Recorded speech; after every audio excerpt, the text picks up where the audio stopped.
నమస్తే. ఆంధ్రప్రభకి స్వాగతం. అయితే గ్రేట్ నికోబార్ ప్రాజెక్ట్ భారత్‌కు గేమ్ చేంజర్‌గా చెప్పబడుతుంది. కానీ దీనికిప్పుడు రాజకీయ పరంగా రాహుల్ గాంధీ కానీ, సోనియా గాంధీ కానీ అభ్యంతరాలు తెలుపుతున్నారు. మరోపక్క కేంద్రమేమో కొన్ని సమర్థనలు చెప్తూ ఉంది. అసలిది ఏంటి? ఎందుకని ఇప్పుడు ఈ టాపిక్ రేజ్ అయింది? ఇవన్నీ ఏంటి అనేది తెలుసుకుందాం. ప్రస్తుతం మనతో పాటు మామిడి గిరిధర్ గారున్నారు. వారిని అడిగి తెలుసుకుందాం. నమస్తే సార్. నమస్తే అమ్మా. నమస్తే. నీకు ప్రేక్షకులకు నా నమస్కారాలమ్మా.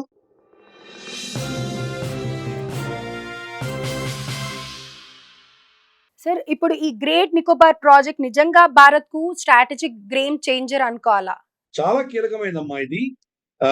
మనకు ఈరోజు స్ట్రెయిట్ ఆఫ్ హార్మోస్‌ని ఎలా ఇరాన్ అస్త్రంగా వాడుకోగలుగుతోందో, దానివల్ల ప్రపంచమంతా ఎలా అతలాకుతలమైందో, అమెరికా లాంటి ఒక సూపర్ పవర్ ఎలాగైతే వాళ్ళు దాసోహం అంటున్నారో, నిర్వీర్యమైపోయి ఏమి చేయలేనటువంటి పరిస్థితిలో ఈరోజు అమెరికా ఉందో మనం చూస్తున్నాం ఈరోజు. ఈరోజు అమెరికన్ షిప్స్ వాళ్ళకి పెద్ద పెద్ద ఎయిర్‌క్రాఫ్ట్ క్యారియర్‌లు వచ్చాయి. 3 ఎయిర్‌క్రాఫ్ట్ క్యారియర్స్ ఆ చుట్టుపక్కల ఉన్నాయి. కానీ గల్ఫ్ ఆఫ్ ఒమాన్‌లో కూడా రావడానికి భయపడుతున్నారు. హ్మ్. స్ట్రెయిట్ ఆఫ్ హార్మోస్ పక్కన దూరం దాన్ని మర్చిపోదాం. గల్ఫ్ ఆఫ్ ఒమాన్‌లో రావడానికి భయపడుతున్నారు. ఇండియన్ ఓషన్‌లోను, అరేబియన్ సీలోను పచారులు కొడుతున్నారు. అక్కడెక్కడో మెడిటరేనియన్ సీలో పచారులు. అంటే ఈ స్ట్రెయిట్స్ అన్నవి, ఈ చిన్న చోక్ పాయింట్స్ అన్నవి ఎంత కీలకమో మనం అర్థం చేసుకోవచ్చు. అటువంటి ఇంకొక చోక్ పాయింట్, ఒక కీలకమైన పాయింట్ మనకు భారతదేశము, తర్వాత ఇండోనేషియా మధ్యలో ఉన్నటువంటిది. అది మనకు గ్రేట్ నికోబార్ ఐలాండ్ అని ఉంది మనకు. అండమాన్ నికోబార్ దీవులలో అన్నిటికంటే దక్షిణంలో ఉన్నటువంటి ఆఖరి దీవి అది. దాంట్లో చివరి పాయింట్‌ని ఇందిరా పాయింట్ అని పిలుస్తాం. ఓకే. భారతదేశానికి సంబంధించి సదర్న్ మోస్ట్ పాయింట్ కన్యాకుమారి కాదు. కన్యాకుమారి మెయిన్‌లాండ్‌లో సదర్న్ మోస్ట్ పాయింట్ కానీ, భారతదేశానికి సదర్న్ మోస్ట్ పాయింట్ నికోబార్ ఐలాండ్‌లో ఉన్నటువంటి ఇందిరా పాయింట్. అది గ్రేట్ నికోబార్ ఐలాండ్‌లో ఉంటుంది.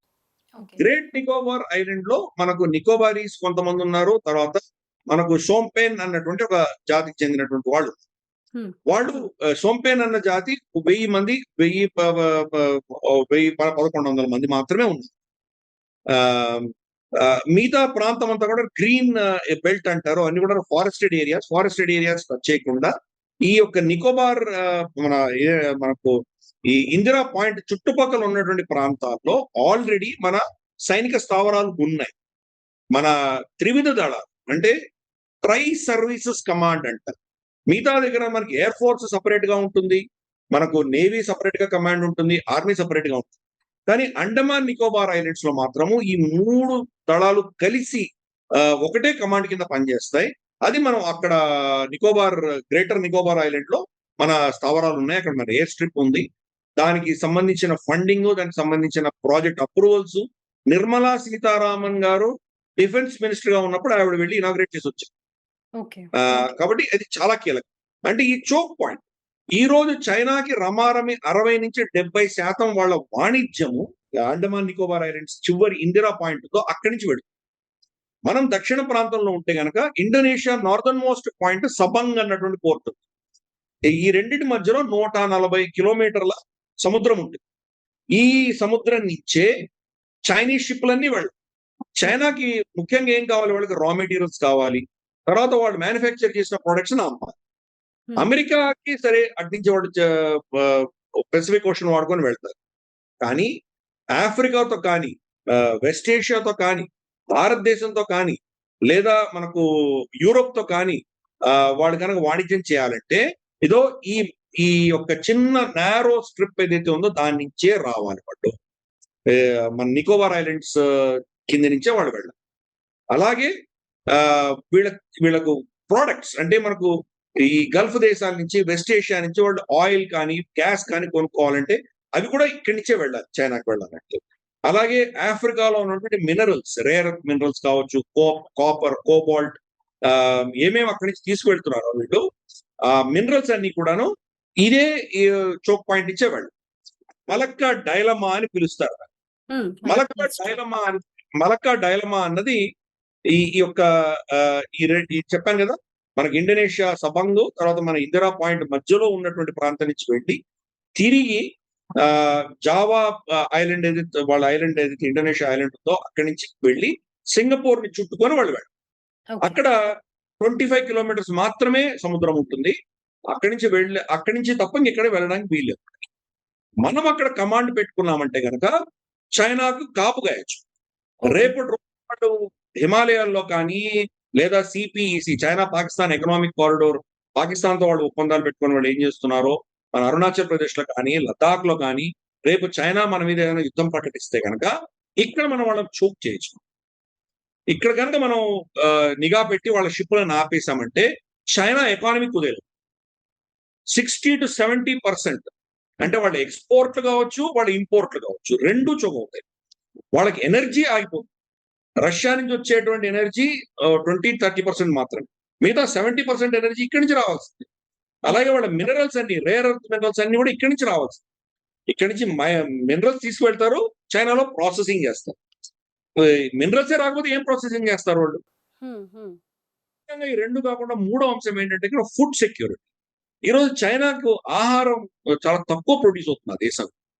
చైనాని మనం చూసామంటే గనక చైనాలో హాన్ చైనీస్ ఉన్నటువంటివి యాంగ్సే రివరు, యెల్లో రివరు ఆ బేసిన్‌లో మాత్రమే పంటలు పండుతాయి. మిగతా దేశం అంతా కూడాను ఎడారి ప్రాంతము, కొండ ప్రాంతము అక్కడ ఏమి పండదు. చాలా విపరీతమైన చలి ఉంటుంది. ఇన్నర్ మంగోలియా కొరికే చలి. 24 గంటలు 360 రోజులు. అలాగే మంచూరియాలో ఏం పండదు. హ్మ్. అలాగే ఇటు వచ్చి చూస్తే షింజియాంగ్‌లో 2 డెజర్ట్స్ ఉన్నాయి. Gobi desert, Taklamakan desert. అక్కడేం పండదు. Tibet world's highest plateau. హ్మ్. కాబట్టి అక్కడ కొండలు, రాళ్ళు, మంచు తప్ప ఇంకేముండదు. అక్కడేం పండదక్కడ. కాబట్టి వాళ్ళకున్న జనాభాని ఫీడ్ చేయడానికి ఆ దేశంలో పండే పంటలు సరిపోవు. ఇంపోర్ట్ చేసుకోవాలి. ఇంపోర్ట్ చేసుకోవాలంటే ఇక్కడి నుంచే వెళ్ళాలి. అందుకనే ఓకే. 3 అంశాలు. వాళ్ళ ఇంపోర్ట్స్, ఎక్స్‌పోర్ట్స్ అండ్ ఫుడ్. 3 కూడా దీని మీద డిపెండ్ అయ్యింది. భారతదేశం అక్కడ మనం ఇన్‌ఫ్రాస్ట్రక్చర్ కట్టుకొని అక్కడ మనం కాపు కాసామంటే రేపు చైనా మనల్ని బెదిరించే ధైర్యము, దమ్ము వాళ్ళకి ఉండదు. ఓకే. చాలా ఫస్ట్ కీలకమైనది.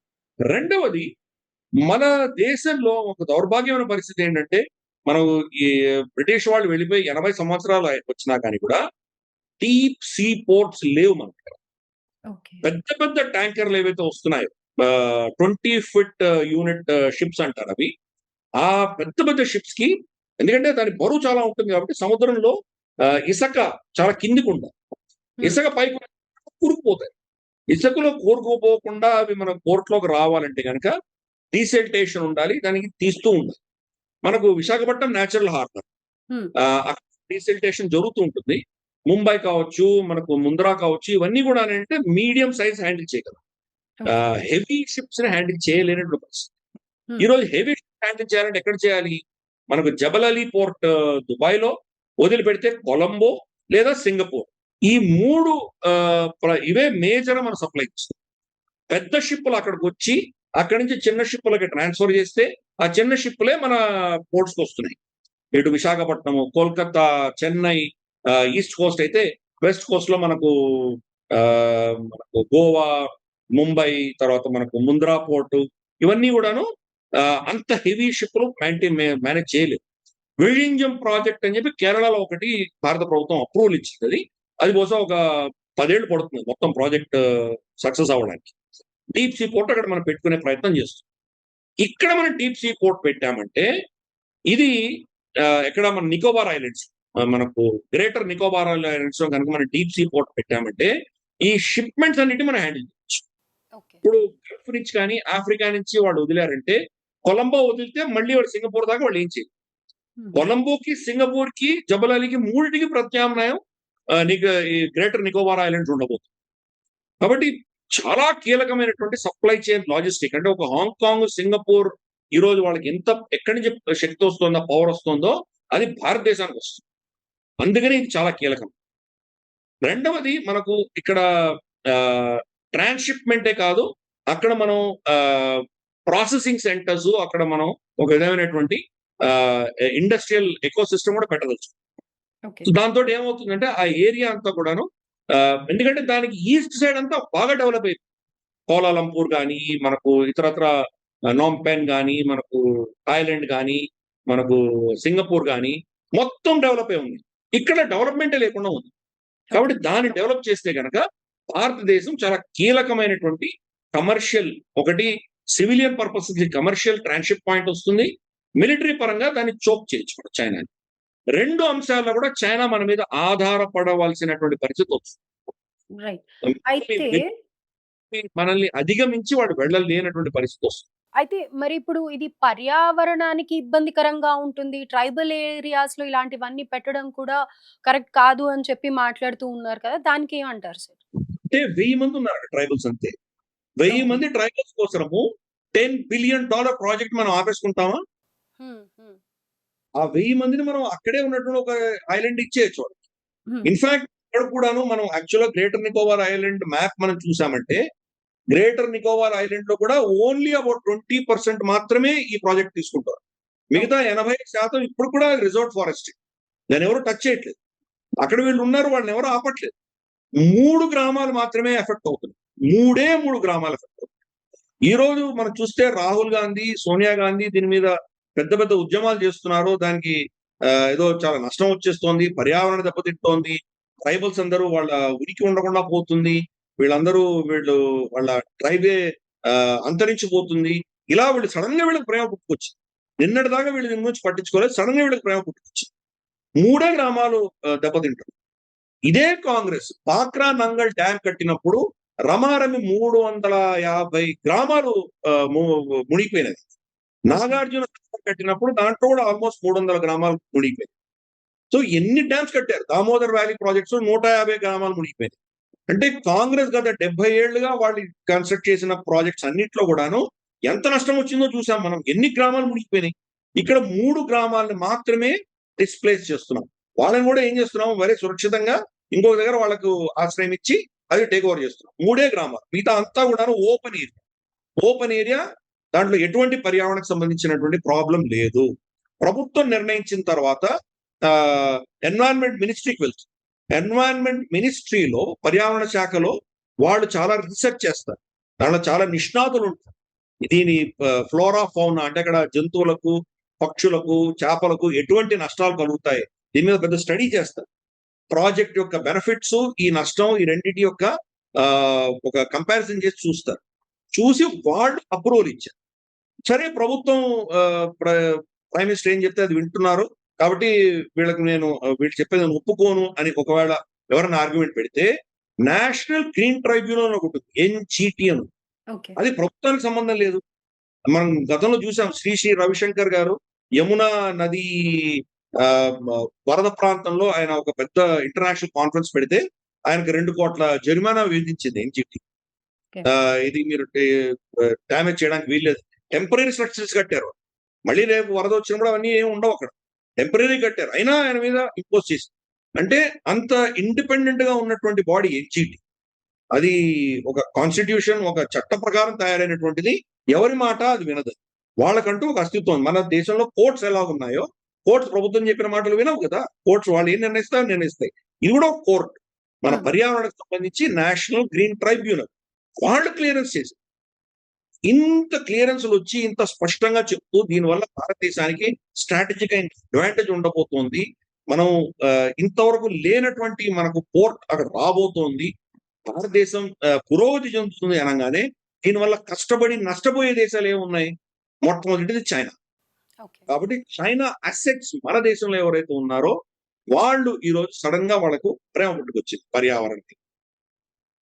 మనకు కాంగ్రెస్‌కి ఇండియన్ నేషనల్ కాంగ్రెస్‌కి అలాగే మనం కమ్యూనిస్ట్ పార్టీ ఆఫ్ చైనా వీళ్ళిద్దరి మధ్యలో ఎంఓయూ సంతకమైన విషయం అందరికీ తెలుసు. ఓకే. ఆ ఎంఓయూలో ఏముందో ఎవరికీ తెలీదు. హ్మ్. రాహుల్ గాంధీను వాళ్ళ కమ్యూనిస్ట్ లీడర్ ఇద్దరు సంతకం పెడుతుంటే వెనకాల షీ జిన్‌పింగ్, సోనియా గాంధీ నిలబడుకున్న ఫోటో ఇంటర్నెట్‌లో ఎవరైనా సెర్చ్ చేస్తే దొరుకుతుంది. కాబట్టి వీళ్ళిద్దరి ఒప్పందం ప్రకారం ఈరోజు చైనీస్ అసెట్స్ మన దేశంలో చైనాకు సంబంధించిన పెద్ద అసెట్ ఎవరంటే కాంగ్రెస్. ఓకే. కాంగ్రెస్‌ని వాళ్ళు ముందుకు పంపించారు. అంటే అవగాహన లోపం అని కూడా అనుకోవచ్చు అనిపిస్తుంది. ఎందుకంటే మీరిప్పుడు అన్నారు ఇంత క్లియర్ పిక్చర్ ఇచ్చిన తర్వాత కూడా అడ్డుకుంటున్నారు అని. ఇప్పుడు కొన్ని ఎన్‌జీఓస్ కానీ, లేకపోతే విదేశీ సంస్థలు కానీ, అలాగే రాహుల్ గాంధీ కానీ ఇప్పుడు మీరు చెప్తున్నట్టుగా సో, అవేర్‌నెస్ లేకపోవడం అని అనుకోవాలి అనిపిస్తుంది. అవేర్‌నెస్ లేకపోయేంత స్థాయిలో లేరు వాళ్ళు. ఓకే.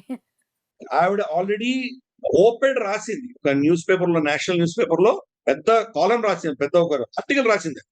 దీనివల్ల అక్కడ 1000 మంది ఎలా కష్టపడతారు, వాళ్ళు ఎలా జాతి నశించిపోతుంది. వీడికి సడన్ గా ఎక్కడ లేని ప్రేమ పుట్టుకొచ్చింది. తను తన భర్త ఇద్దరు కలిసి ఇండియన్ నేవీ షిప్ ని, నేవీ మన దేశాన్ని పరిరక్షించడానికి వాడాలి. దాన్ని వీళ్ళ హాలిడే కోసం అని చెప్పి మనకు లక్షద్వీప్ తీసుకెళ్లిన రోజులు ఇవిడ మర్చిపోయిందా? ఓకే. లక్షద్వీప్ అటువంటి పెద్ద షిప్లు వెళ్ళడం వల్ల అక్కడ ఉన్నటువంటి కాలుష్యం ఎంత వచ్చిందో మనం చూసాం. అయినా వీళ్ళు వెళ్ళారు. సోనియా గాంధీ, రాజీవ్ గాంధీ ఇద్దరు హాలిడేకి వెళ్ళారు. అప్పుడు ఏం పర్యావరణ గుర్తురాదు. కాబట్టి ఇదంతా కూడా ఏంటంటే కనుక కమ్యూనిస్ట్ పార్టీ ఆఫ్ చైనా నుంచి ఇన్స్ట్రక్షన్స్ వచ్చాయి కాబట్టి వీళ్ళు ఇలా ప్రవర్తిస్తున్నారు. అవగాహన లోపం ఏమీ లేదు. వాళ్ళ కింద చెప్పేటువంటి వందిమాగతులు చాలా మంది ఉంటారు, ఎక్స్పర్ట్స్ ఉంటారు. వాళ్ళు ప్రభుత్వంలో ఉన్నప్పుడు వాళ్ళు చేసినవన్నీ మర్చిపోయినట్టు సడన్ గా దీనివల్ల ఏదో నష్టం వస్తున్నట్టు వాళ్ళు చెప్తున్నారు. కానీ దీనివల్ల ఎటువంటి నష్టం లేదు. దీనివల్ల మనకు ఈవెన్ నేషనల్ గ్రీన్ ట్రైబ్యునల్ కూడా క్లియర్ చేసినట్టు.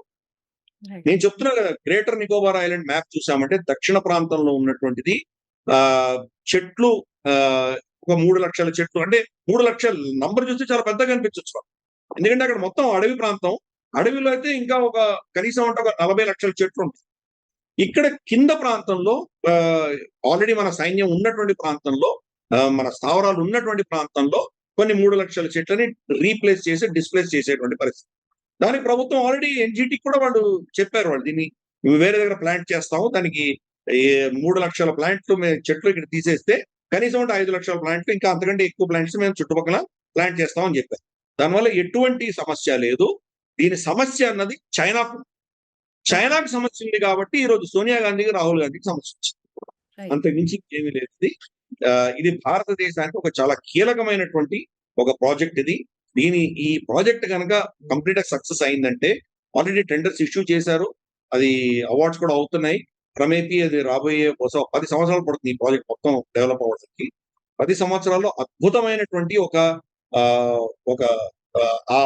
కీలకమైనటువంటి ప్రాంతంగా తయారవుతుంది. Both civilian purposes as well as strategic purposes. మనకు ఈ రోజు 2 ఎయిర్ క్రాఫ్ట్ క్యారియర్స్ ఉన్నాయి. INS Vikrant, INS Vikramaditya. INS Vikrant మనమే కొచ్చిన్ షిప్ యార్డ్ లో తయారు చేసుకున్నాం. ఐఎన్ఎస్ విక్రమాదిత్య మనం రష్యా నుంచి తెచ్చుకుందని రీఫిట్ చేసుకున్నాం. అడ్మిరల్ కోర్షకోవ్ అన్నదాన్ని తెచ్చి మనం రీఫిట్ చేస్తాం. 3వ ఎయిర్ క్రాఫ్ట్ క్యారియర్ కోసం నేవీ అడుగుతుంది. కానీ ఈ అండమాన్ నికోబార్ ఐలాండ్స్ అన్నవి ఫిక్స్డ్ ఎయిర్ క్రాఫ్ట్ క్యారియర్స్ లాంటివి.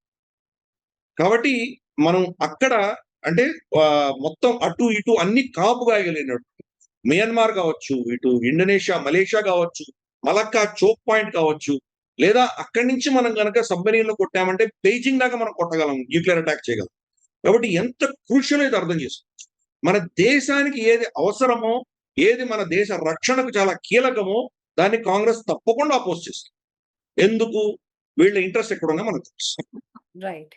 సో గ్రేట్ నికోబార్ ప్రాజెక్ట్ నిజంగా చెప్పాలంటే సక్సెస్ అవుతే గనక భారత్ని ఇది గ్లోబల్ లెవెల్లో సూపర్ పవర్ గా తీసుకువెళ్తుంది. లేదు అంతర్గత విభేదాల వల్ల గనక ఆగిపోతే గనక మరి చెప్పలేం ఏమవుతుంది అని అనేది. ప్రెసెంట్ అయితే ఈ గ్రేటర్ ప్రాజెక్ట్ అనేది, ఇది గ్రేటర్ నికోబార్ ప్రాజెక్ట్ అనేది అయితే డెఫినెట్ గా సక్సెస్ అవ్వాలి అని అందరం కోరుకోవాలి. And thank you sir, thank you so much.